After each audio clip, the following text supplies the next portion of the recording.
So we are almost done with the semester. We still have chapter 25, which is the digestive system, and we're going over this now. And we will have our last two lectures following this up with urinary, chapter 26, and reproductive, chapter 27. So let's talk about the digestive system. So before I move on from this slide right here, I want to kind of explain, it's called the alimentary canal. And why the digestive tract is called the alimentary canal is because it really is a canal. You have an opening here, and that opening goes and everything's entering your tube. So I'll make it so you can really see. So this is your esophagus, and it's a small tube, and then the tube gets bigger, and that becomes your stomach. And then the stomach gets to be a smaller tube again. See, again, it's just a tube that changes shape, and it becomes your small intestines. And so here's all your small intestines, and then the tube gets bigger again, and it's your large intestines, and then it kind of comes to the end of the line, it's your rectum, and you can exit. And so it's the alimentary canal, and that, say this is the Pacific, and this is the Atlantic. I didn't spell it quite right, did I? You guys should be used to my terrible spelling by now. Atlantic. It's a canal, like the Panama Canal. And just because you get on the canal and you travel through the canal doesn't mean you ever enter Panama. So you're going through the Panama Canal, you can go through the canal in a boat and never actually step foot in the country of Panama. So you can put things in your body, right? We consume food and vitamins and protein powders, and we put those in our mouth, and it can go all the way through our alimentary canal, and it can come out the Atlantic side without ever entering our body. And so the digestive process is a process by which everything that we consume or put into our alimentary canal or digestive tract is slowly broken down. Some things start breaking down in the mouth, other things don't start getting broken down until the stomach, and some things like fats, they do not begin the process of getting broken down until they get to the small intestines. So there is this process, and that's why our digestive tract is long, and our physiology is designed for this long practice or long system in order to break things down. So as far as the anatomy of the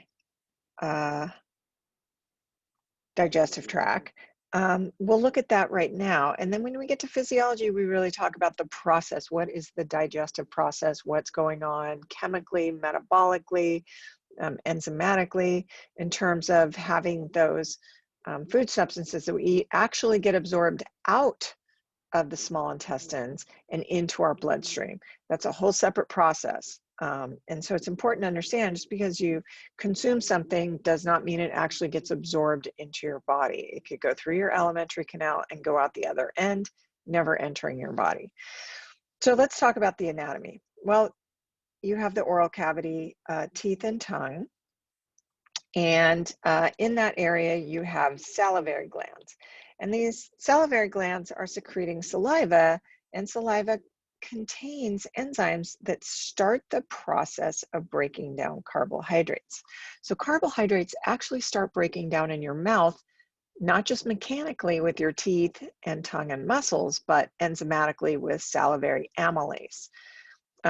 Anything that ends in ASE is going to be an enzyme. And so salivary amylase, amylase refers to enzymes that break down carbohydrates. It's kind of a generic name for enzymes that break down carbohydrates. Proteases are a generic term for enzymes that break down proteins, and lipases are a generic term given to those enzymes that break down fats or lipids. So carbohydrates start the process of breaking down in your mouth. You can literally put a goldfish in your mouth or cheese it, not chew it all, and between the saliva and the salivary amylase, it will really start to dissolve into kind of a mushy substance that you can swallow. So carbohydrates will start breaking down with these enzymes, these salivary amylase. That is not the case for proteins or fats. You can have a piece of protein in your mouth and it will stay there until you actually remove it. So it's one reason why simple carbohydrates go through our digestive tract so quickly, because they start the process. All carbohydrates start the process of getting not only mechanically, like I said, broken down, but enzymatically broken down in your mouth. So by the time it reaches the small intestines, it's pretty broken down and gets absorbed into your bloodstream right away. That's different for fats, which actually don't start getting broken down until they get to the small intestines. So they really do stay in your digestive tract longer. And so that's why certain foods, you feel like they go through you faster, and certain foods stay in your system longer. So moving on down, you have the esophagus. This is a long tube here that brings things from your mouth and pharynx. Here we talked about the pharynx with the respiratory tract. Again, it shares the, it's a tube that's shared by the respiratory tract and the digestive tract. And then remember, behind the trachea is the esophagus. Esophagus then opens up into the stomach. Now here is where you have chemical breakdown of proteins. So proteins start the process of getting broken down in the stomach.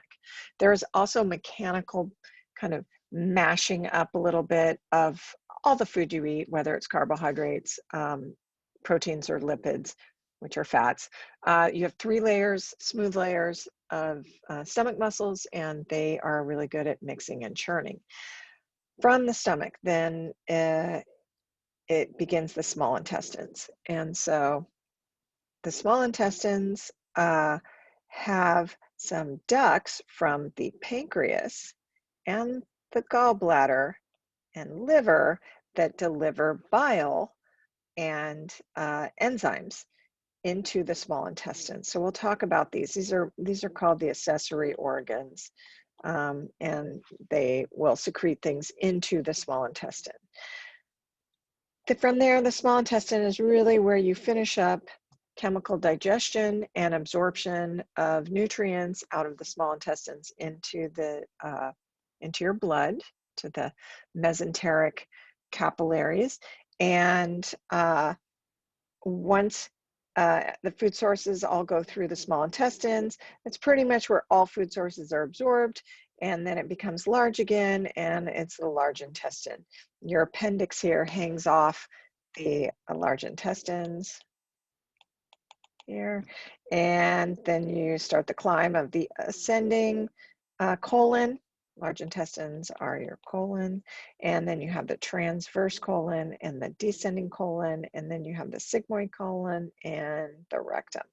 So large intestines really is just for dehydration. You're pulling water out, compacting, maybe pulling out a few enzymes, some vitamins, but really it's dehydration and compaction and mass movement from transverse colon down until you can get rid of all the non-digestible things and enzymes and stuff that was put into your small intestines.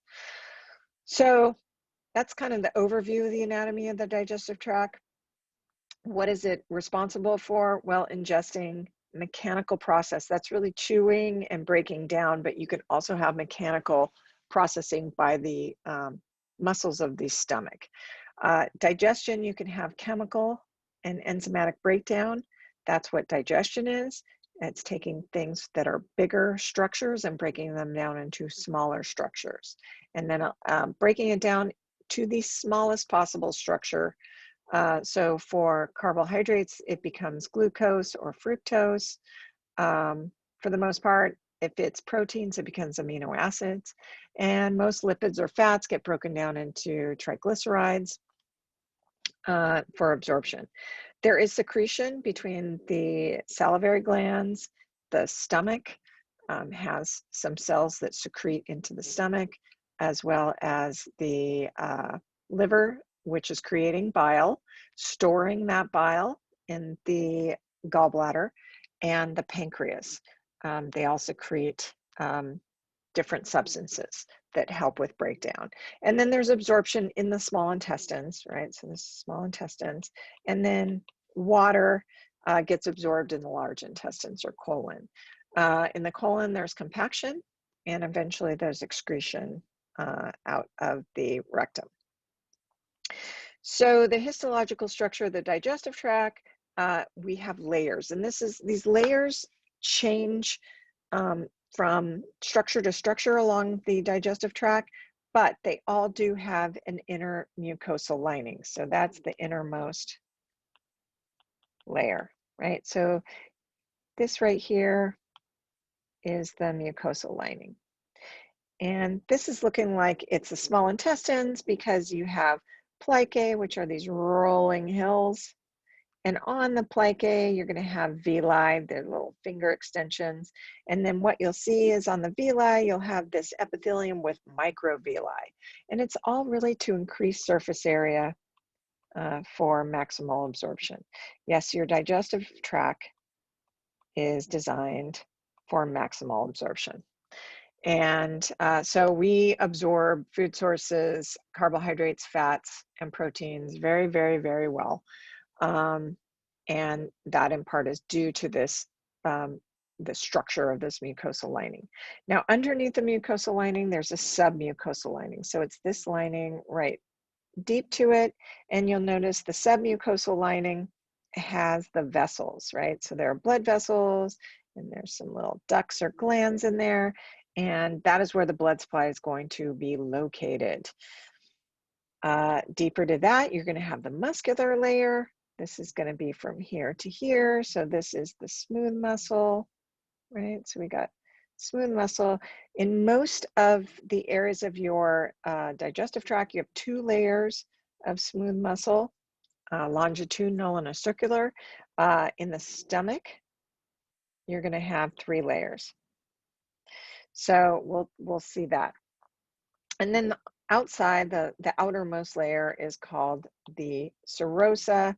If it's in your abdominal cavity, we also refer to it as the visceral peritoneum. So you remember body cavities. So this is just kind of going over and looking at a little bit closer this mucosal lining, submucosal lining, muscular lining, and serosa. So again, most of the smooth muscle is 2 layers, a circular layer and a longitudinal, and in the stomach there's this oblique layer as well. In the submucosal layer, again, you have the arteries and veins and lymphatic vessels, and you're going to have some glands there. This is a plicae. So again, a plicae is kind of a rolling hill coming up and down, and then to further extend the surface area, you have these villi. And then when we look closely or a little closer at this villi, you're going to see it's made up of epithelial cells with microvilli. It's like the Russian dolls, you know, you have a big one, and then open it up in a smaller one, and open up a little smaller one. And the whole reason is maximal absorption of nutrients. Okay, so the mucosal lining has the vessels. That's really important. There are also these enteric nervous systems that are located in here, and so they're called the neural plexes. So in the submucosal layer, it's the submucosal neural plexus. In the muscle, it's the myenteric plexus. It's like an independent little nervous system. So if food enters that portion of the small intestine, it will automatically start the muscles contracting and churning and moving things through. So again, you have the myenteric plexus that helps stimulate and contract these muscular layers, and then the outer peritoneum, which is the serosa. Now, the muscular layers have these pacemaker cells. They will produce 2 types of contractions. The first is peristalsis. That basically pushes things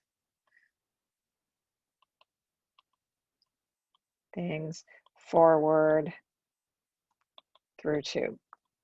right? So it pushes things forward through two. Segmentation, on the other hand, is where it's smashing it and mixing and kind of churning it and kind of mixing it around. So when you look at these, this right here is peristalsis, kind of propelling it forward by contraction, and segmentation is more just kind of pushing it and squeezing it and pushing it and squeezing it. So churning and fragmenting. Quick note on the anatomy. So the peritoneum. There are organs in the abdominal cavity that are completely inside the peritoneum or peritoneal membranes, those body cavity membranes. There are organs that are completely behind the peritoneum. So those are retroperitoneal.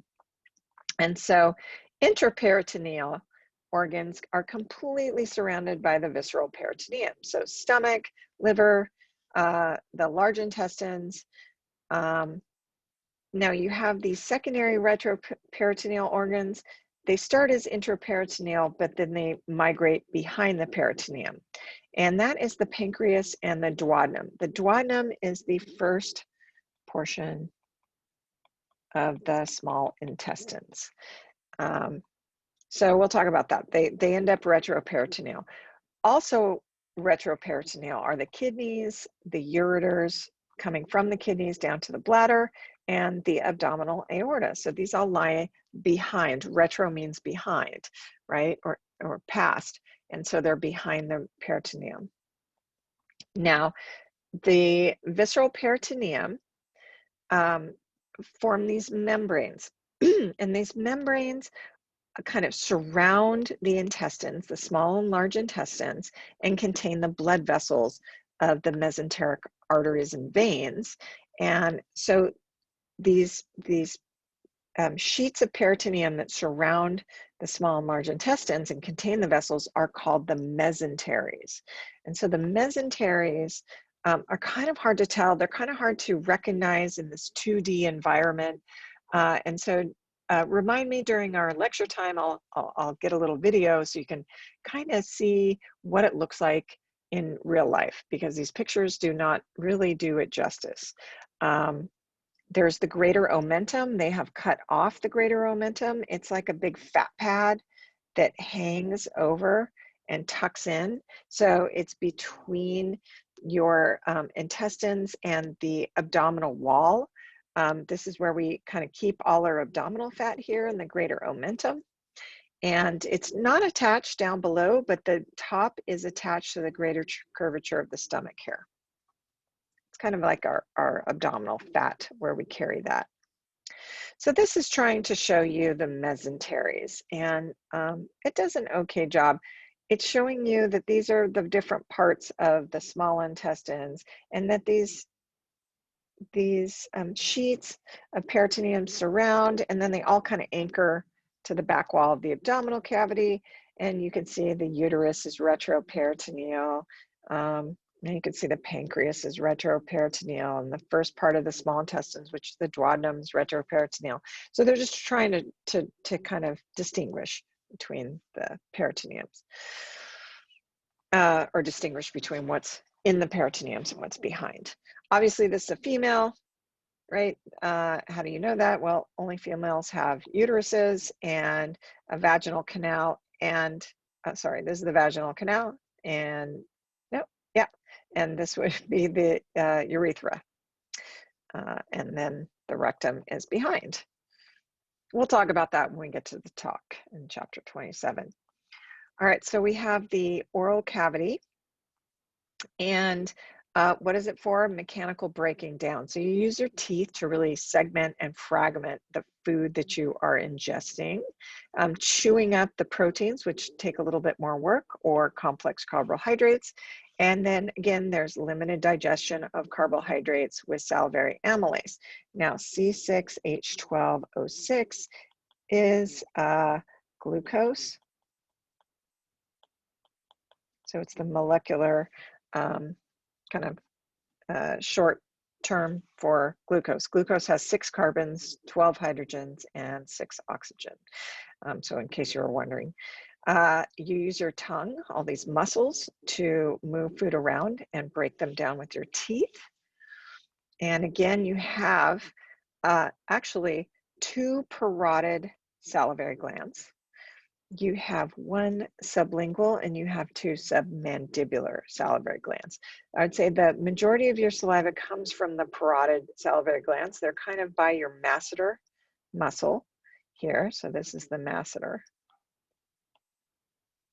and muscle here. And so they're up kind of between your masseter and your ear. If you ever have some swelling or something right in that area, it could be a blocked duct. These parotid ducts are over there. Obviously, submandibular is below the mandible and sublingual is below your tongue. Now, regulation of these salivary glands is autonomic. And so parasympathetic actually increases salivary secretions and sympathetic reduces salivary secretions. So anytime you take a sympathetic activator like Sudafed or something that's going to be aimed at decreasing mucosal secretions, also decreases salivary secretions. So you get a dry mouth as a kind of side effect. Because you are reducing all secretions when you take a sympathetic type activator.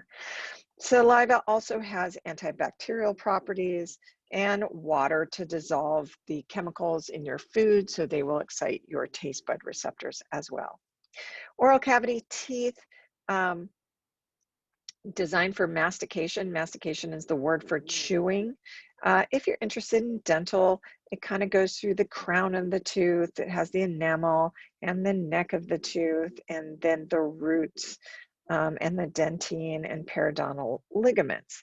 And so you can kind of look and see, you know, the gingiva, which is your gums, and you can kind of check out the anatomy of a tooth. I'm not going to go through this or spend a lot of time since we run out of time, and it's a lot to go into. But again, the enamel surrounds the dentine, and then you have the pulp that has the nerves and vessels, and they then become the roots, which is kind of the combination of the nerves and the vessels together, and then they go into the actual root of the bony structure. This kind of goes through your teeth, your incisors, your cuspids, your bicuspids, and your molars. And this is showing you an actual skeleton. And obviously this must be, oh yeah, it's a 4-year-old. I was going to say, we have the teeth that haven't erupted yet down there. And so you can see when you're little, you have like 2 rows of teeth actually, which is kind of cool to look at. Deciduous teeth, those are the ones that fall out. Those are your baby teeth. And then you have 32 permanent teeth. So you get 12 more teeth. And this kind of goes through the timeline of which you get them. And this goes through the timeline of which you may lose them. Now, this is a guideline. And I could tell you after having 3 kids that only one of my kids kind of followed this guideline. One was actually earlier than all of these, and one was extremely late with all of these. So this is just a guideline of when you're supposed to be getting them. Now, the swallowing process, deglutition, there are 3 phases. The buccal phase, that's when you basically put the food in your mouth and your tongue pushes it around. And this is voluntary because you're working your skeletal muscles or somatic muscles that are involved in chewing and moving the food around and then swallowing. Now, once you swallow, it becomes involuntary because now you're getting down into the esophagus, which is smooth muscle, and that is involuntary. Oops. This goes through the esophagus. It's really just a real muscular tube. This is all smooth muscle here from here to here. And then you have the submucosal here, and then you have the mucosal lining, and this is stratified squamous. And this is the inside of the tube. We call it the, well, I should probably make it darker. This is called the lumen. And this lumen can stretch out. That's why it's kind of goes like this, because there's nothing in the tube, but this can expand and become more round when you swallow. And this kind of showing the stratified squamous. Um, Pretty abrasion resistant tube, and the whole purpose is to get the bolus that you just swallowed down to the stomach. And really, the stomach is where you start chemical breakdown of proteins. Keep mixing and breaking things down that are carbohydrates and fats, and it will then slowly squirt this substance called chyme. Chyme is what the stomach kind of mixes what you swallowed with the acids and enzymes into kind of a brownie mix that's watery, and that's called chyme, and it little by little puts it into your small intestines. So this is a really good slide to kind of go through, know this basic GI, gastrointestinal tract anatomy on this slide.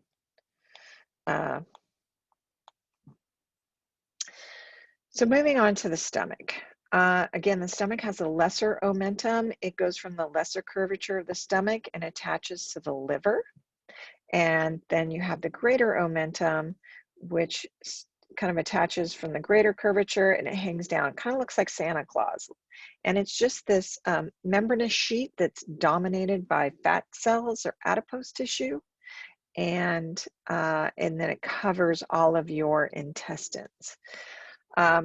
This is also showing you blood supply, again, the gastric artery, and well, we didn't go through the epiglottic. So gastric artery, we'll just leave it at that because I won't add anything new to your guys' life.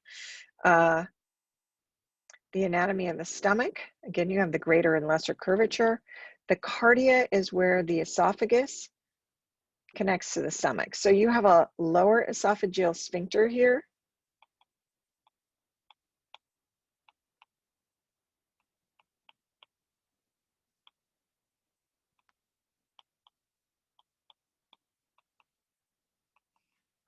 And this sphincter muscle keeps contents inside your stomach. It's right there by the cardia. The fundus is kind of this rounded upper area. Anything that's kind of rounded up a lot of times is referred to as a fundus, but the majority of the stomach is the body, right? So this is the body of the stomach. Then as the stomach curves like a J, oops, I didn't mean to do that.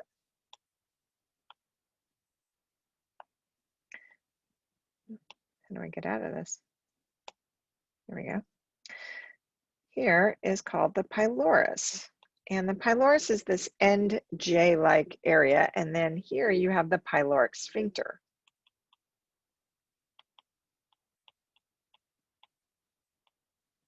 And that's another muscle that keeps contents in the stomach. You have a lower esophageal sphincter and a pyloric sphincter because the stomach has, sorry about that, the stomach has a pH of about 3, which is extreme acid. You guys probably know that. You've vomited at some point. It's pure acid.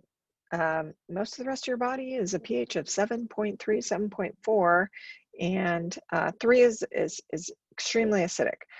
And so you want to keep the contents of the stomach in the stomach until you're ready to have it enter the pylorus. Again, you have 3 layers of smooth muscle. You have circular, longitudinal, and oblique. More muscular layers for more mixing and churning and breaking things down and kind of creating this chyme. This is showing you again the pyloric sphincter here, which is this muscle that kind of is a circular muscle. And it will open and close to keep contents in the stomach before it's ready. When it's ready, it will then open up or relax and allow chyme into the duodenum, and the duodenum is the first part of the small intestines.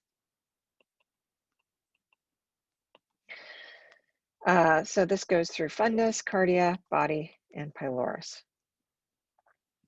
Now, the stomach has 3 major functions. bulk storage of ingested food, mechanical breakdown with those 3 layers of smooth muscle, as well as 3, chemical digestion. Now, this is where proteins start to get broken down. And so there are these folds in the stomach lining called rugae. And these rugae will allow the stomach to expand. And then they form, these rugae kind of form again when they fold up. And in the stomach, there are these gastric pits down in the mucosal lining. And so I'm going to talk about those mucosal pits because that is where you have the cells that are producing the acids and enzymes for breaking down proteins, or beginning the process of breaking down proteins. I do want to quickly go back over the blood supply. Why? Because the whole point of the digestive tract is to break down what you eat and absorb it into your blood, right? So it can then start circulating throughout your body, because your circulatory system is your mass transit. And so remember, the celiac trunk has the branches, and the first one is the left gastric going to the stomach. Then you have the splenic going to the spleen, and the common hepatic going to the liver. Now, branches of the common hepatic, you have the right gastric, and so that's kind of doubling back here, and the gastroepilotic and the pancreoduodenal. So you do have some branches off that common hepatic, besides the artery that goes to the liver to supply the actual liver cells with nutrients and gases and oxygen. And then a little bit further, you have the superior mesenteric artery. And the superior mesenteric artery is in the mesenteric sheets, those peritoneal sheets, we call them mesenteries. And those arteries then become smaller arterioles and then capillaries that surround the small intestines. And these mesenteric capillaries are where the food gets absorbed from what's inside the small intestine into the capillaries, the mesenteric capillaries. And so you have a superior mesenteric artery and an inferior mesenteric artery covering the upper and lower parts of the small and large intestines. So the histology of the stomach, again, getting back to these gastric pits. So here are the rugae, right? And these are going through the rugae. And these are those folds. And then kind of diving down into those folds are the gastric pits, right? So this is the gastric pit here.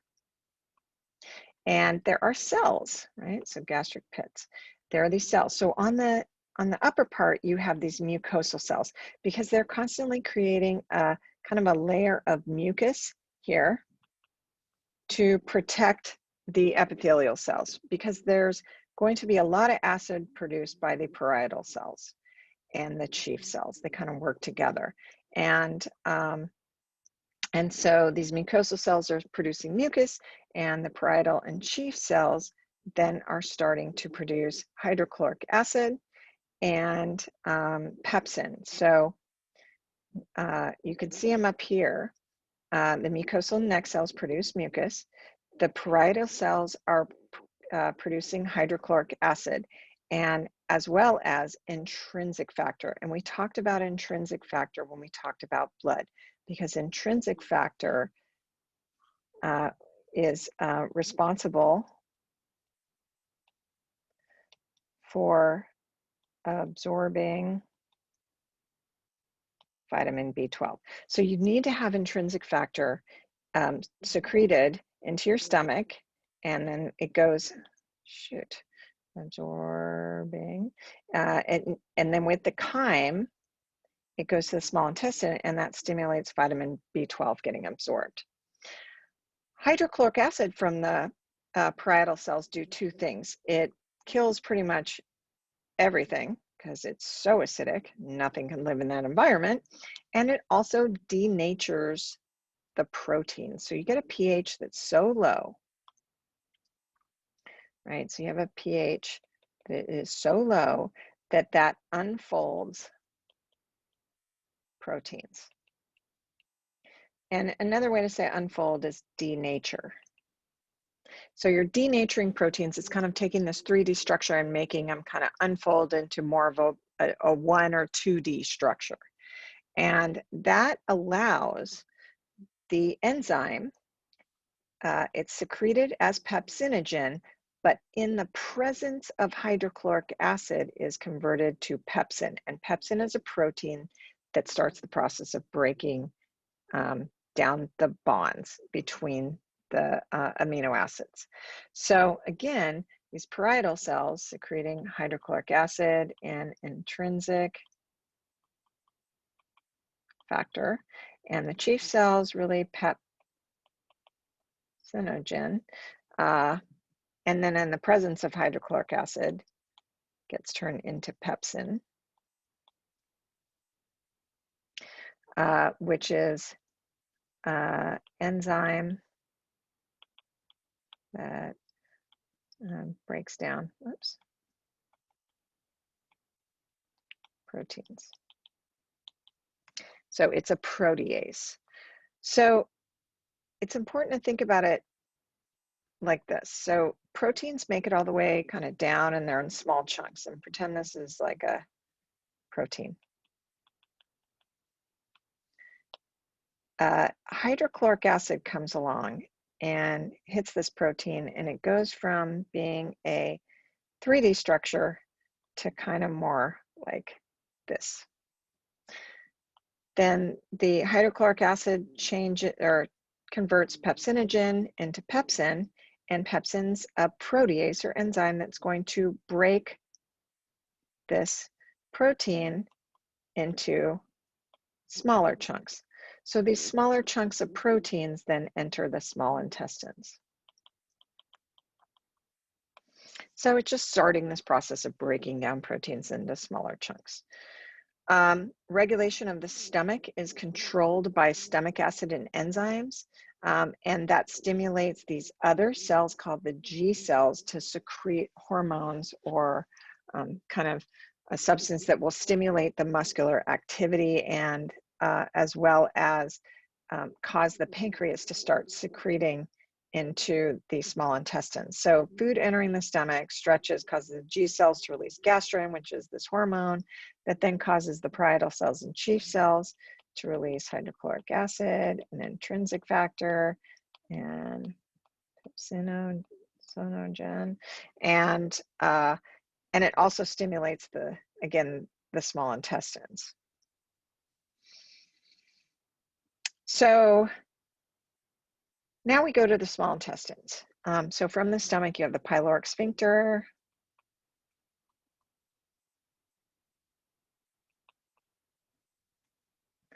And from the stomach, right? And then it enters the first part of the small intestines. And this right here is the duodenum.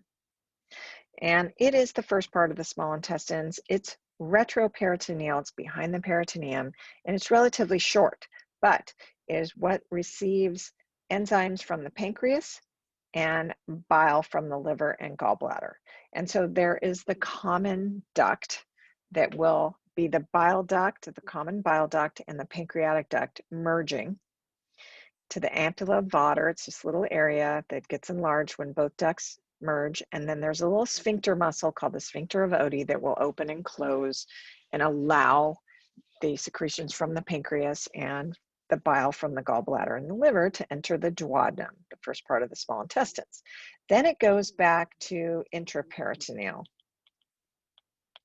And this is the jejunum. It's just the earlier segments of the small intestines, and then it becomes the ileum.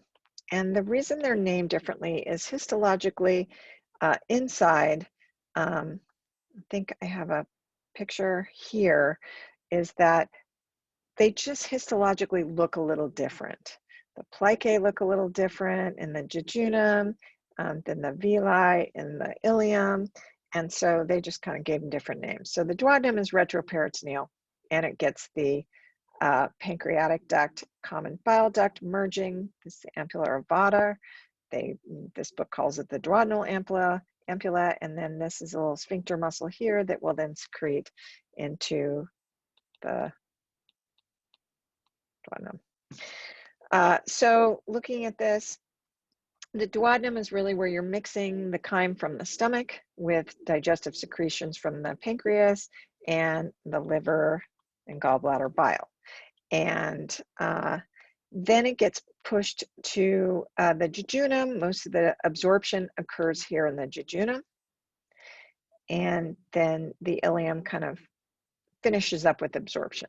So this is kind of showing you again, here's this plicae, this rolling hill, and then you see all these villi on there. And then when you look closely, you see this is the epithelium. So this right here is simple columnar epithelium, and on them is these tiny little things called microvilli.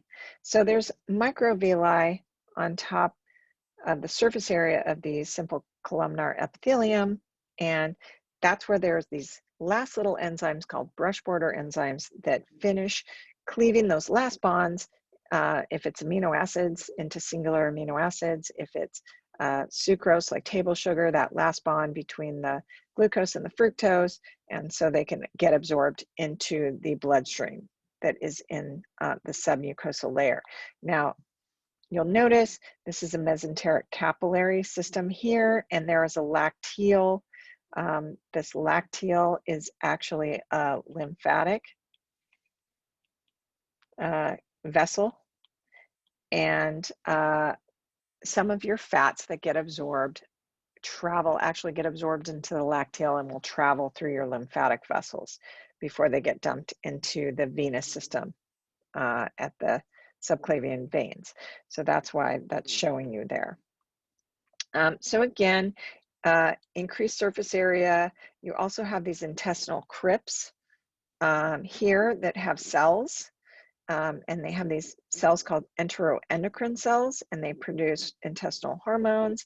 CCK is one of them, and secretin, and also enzymes with antibacterial properties. So we get into this more in physio. We start talking about all these different hormones, and so I'm just introducing those now.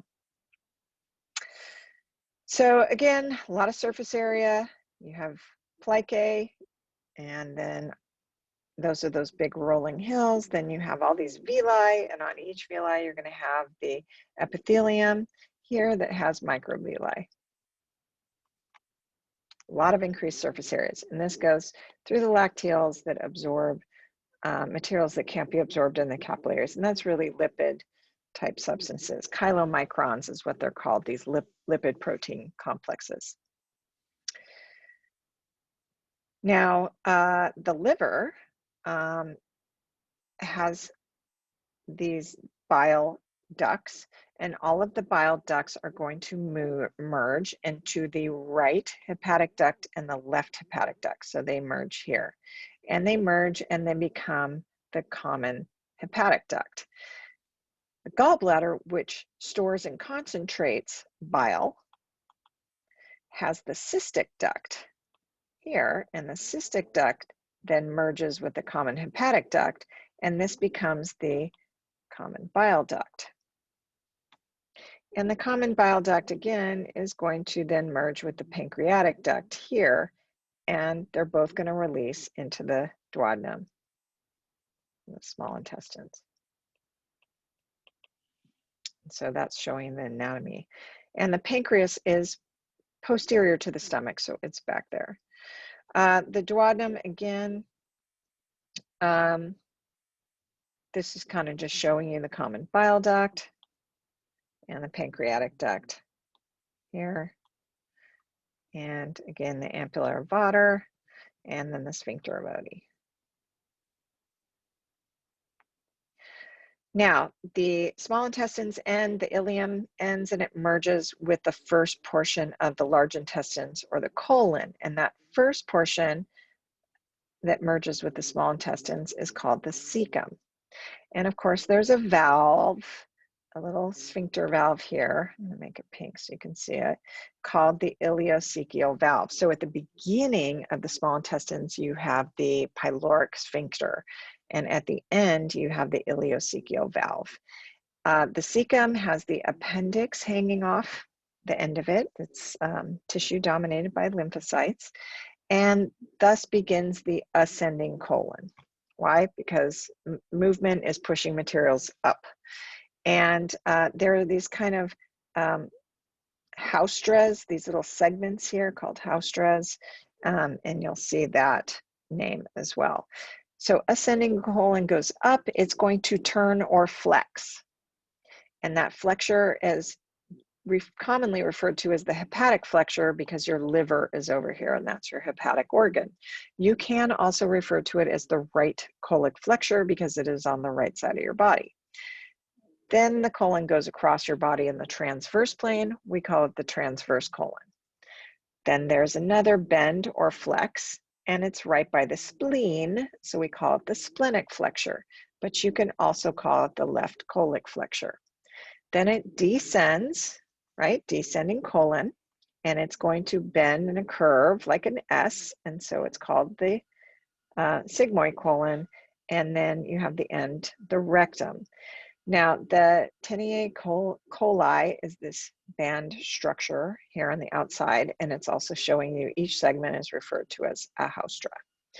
Again, the mesenteric arteries surround the colon or large intestine as well as the small intestine. The ileocecal valve regulates the movement from the small intestines, the ileum, to the cecum, and appendix is attached. So this goes through the definitions of haustra, Tenier coli, and what are the major functions? Reabsorption of water and electrolytes, compaction, and then absorption of some vitamins that are helped produced by good bacteria, and then storage of fecal material till defecation. So again, anatomically know these regions of the large intestine, and from large intestines, from cecum and transverse colon, you have peristaltic activity, remember, which is moving things forward through tubes, and haustral churning in those haustra segments, mixing, segmentation. From transverse colon to descending, it's mass movement. There are no plicae, there are no villi. It is a flat surface in the large intestine or colon because you're not really looking for maximal absorption here. So you don't need the surface area. You're just absorbing, again, water and some vitamins. And so the walls are thinner, they lack villi. Number of goblet cells, which are mucosal and immune cells, and large lymphoid nodules, right? Catching all those pathogens. So this goes through, read through haustra, muscular layers, and the serosa. So spend time kind of going through this. The last two things are really the accessory organs, the liver and the pancreas. The liver has over 200 functions, but the functions that are involved in metabolic regulation is that all blood that leaves the digestive tract and gets absorbed into the mesenteric arteries, vessels, I should say, they merge to the hepatic, remember the hepatic portal that then goes through liver. So basically the liver is filtering the blood of everything that was just absorbed out of your intestines. And so hepatocytes are liver cells, and they adjust to the circulating metabolites before the blood enters systemic circulation, i.e. the inferior vena cava. That is one, that's metabolic. So the liver, remember, stores glycogen or stored glucose in the form of glycogen. It has minerals and iron, and mercury and all kinds of minerals in there. It also stores fat-soluble vitamins and does a lot of metabolic functions. Hematologically speaking, it is a blood reservoir. You got a lot, 25% of your blood is going through the liver. You have phagocytotic cells that are removing old damaged erythrocytes or red blood cells, and you're synthesizing plasma proteins. But as far as digestive tract, really important, it's producing bile, and bile is necessary for breaking down fats. So we didn't really get into that because we're really just focusing on the anatomy, but when we get into physiology, Uh, Bile takes fat globules and breaks it down into smaller fat globules. It's an emulsifier. It's like putting detergent, like liquid dish detergent, in a blob of fat when you're trying to clean a pan. That detergent hits the big blob of fat and breaks it down into smaller blobs of fat. And so that makes it easier for the lipases to break down these little balls rather than one big ball. So bile, it really breaks apart these fat molecules. And this doesn't happen until the small intestines. So really fat kind of goes through the whole process and doesn't start the process of truly breaking down chemically or metabolically until it hits the small intestines. The liver produces, these hepatocytes produce bile, but it is stored in the gallbladder, and then it is secreted into the duodenum. So yes, you can live without a gallbladder because these hepatocytes will continue to create bile. And bile is said to emulsify fat, which is a fancy word from saying taking a big chunk and breaking it down into littler chunks. So the lipases, which is the lipid enzymes, can break it down even further. So 25% of the cardiac output, largest reservoir in the body, stores carbohydrates in the form of glycogen, as well as lipids, adjusts amino acids, metabolites, hematological bile, stores excess nutrients, does do toxin and waste removal, and also fat-soluble vitamins. So this kind of goes through major functions of the liver. Anatomically speaking, you have a right lobe and a left lobe. The right lobe is slightly bigger than the left lobe. And then posteriorly, you have the caudate lobe, like a little tail, caudal tail. And then you have the quadrate lobe because it is a quad. So those are the 4 lobes of the liver. When you look at the hepatocytes, so these right here, it's showing you, these cells are hepatocytes, right here. And so those are the liver cells, and they're creating bile, and they're then having that bile go into these bile ducts. They're making bile, and all the little bile ducts are going to come to the corners. They're kind of hexagonal in shape, and every corner has what's called a triad, which is a bile duct, an artery, and a vein. And so these 3 things are at each corner here, and so they're called a portal or a hepatic portal. And so you're going to have a bile duct, a vein, and an artery at each corner. And so blood is going to be filtering through, it's going to be creating bile, and then the blood filters out. So there's 6 hepatic portal areas in each of the corners of these hexagonal structures. Right and left hepatic ducts will merge to the common hepatic duct and then merge with the cystic duct of the gallbladder and again become the common bile duct that secrete into the duodenum and the small intestine. Again, gallbladder, bile storage, concentration or modification of that bile. It can crystallize into salts and we call those gallstones. Remember, so think about this. Every time you eat fat, you have to secrete bile to break down that fat. So if you have a high fat diet, your liver is going to make a lot of bile and store a lot of bile. And so high fat diets can lead to gallstones because of that increase in bile production. That's why the first thing, if someone has gallstones, they'll ask you about your diet. The last is the pancreas. It is posterior to the stomach. You have the pancreatic duct.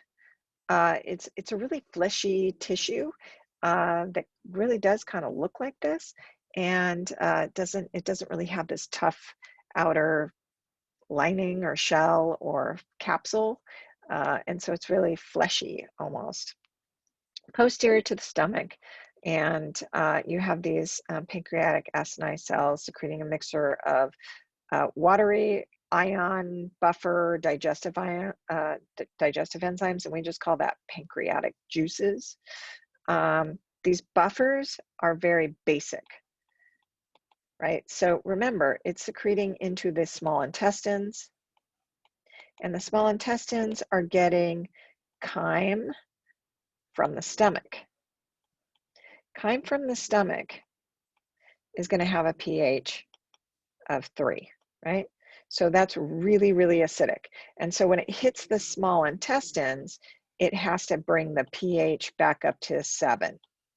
And so these pancreatic buffers are there to increase pH, right? So you're not like burning a hole through your intestines. So that's another thing besides the enzymes. You have these buffers. So this kind of goes to, remember, this is about 1%. This is the endocrine portion, secreting insulin and glucagon. And then you have 99% are these acinar cells that are producing digestive enzymes and these buffers. So pancreatic juices. So this kind of shows you it's secreting into the bile duct. And here's the little islets of Langerhans.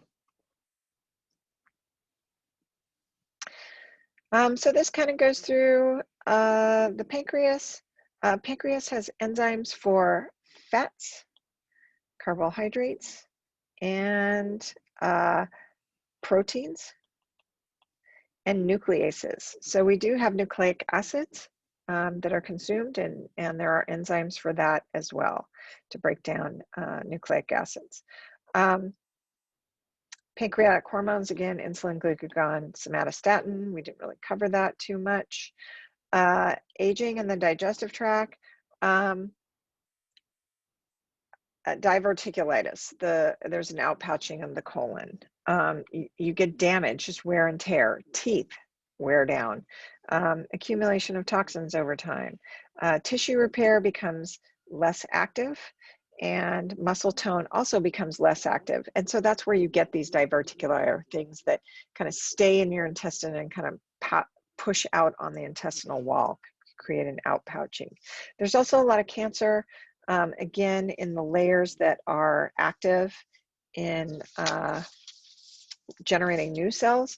And so you get colon cancer, you get stomach cancer, you get pharyngeal cancer.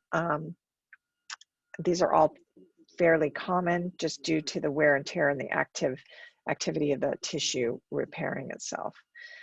So that sums up this chapter, and we will then move on to urinary next.